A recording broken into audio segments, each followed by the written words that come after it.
എന്നിട്ട് മോലാളി മറ്റേ സാധനം നമ്മൾ തന്നിട്ട് നമ്മളെ കിടക്കാൻ നോക്കണേ. പക്ഷെ അത് നമ്മള് കുടിച്ച് തീർപ്പു. മോലാളി നമ്മളാളാ. അപ്പോ അതിങ്ങനെ കുടിച്ചു, നല്ല ടേസ്റ്റ് ഉണ്ടായിരുന്നു. പിന്നെ നമുക്ക് തപ്പിട്ടിടാൻ മുട്ടി, തപ്പിടുത്തു. പിന്നെ കൈ വൃത്തിയാക്കി തുടച്ചു. ഞാൻ ഇരിക്കായിരുന്നു. അപ്പൊ പിന്നെ തപ്പിടിടാൻ മുട്ടി. നേരെ കേറിയിരുന്ന് തപ്പിട് ഇട്ടു. ഇട്ട പാടെ നമ്മള് കഴുകി വൃത്തിയാക്കാൻ നോക്കണം. പക്ഷെ ഇത് പോലല്ലോ, നിങ്ങൾക്കറിയാലോ. അങ്ങനെ തുടച്ച് വൃത്തിയാക്കി. ഹൗ പിന്നെയും തപ്പിടും. വല്ലാത്തടങ്ങൾ.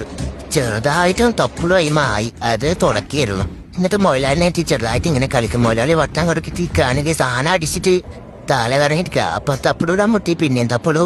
പിന്നെ കഴുകി വൃത്തിയാക്കാണ്. നമുക്ക് ഇതിനെ പറ്റി മരുന്നെന്തെങ്കിലും ഉണ്ടെങ്കിൽ ഒന്ന് കമന്റ് ചെയ്യാം. നമുക്ക് വയ്യ ഇങ്ങനെ തപ്പിടിട്ട് ജീവിക്കാൻ. അങ്ങനെ കിടന്നുറങ്ങാനായി. ഇനി ചിലപ്പോ തപ്പിടാൻ മുട്ടു. അപ്പൊ പാർട്ട് 3 ആണെങ്കിൽ ഒന്ന് കമന്റ് ചെയ്യേ. Okay bye.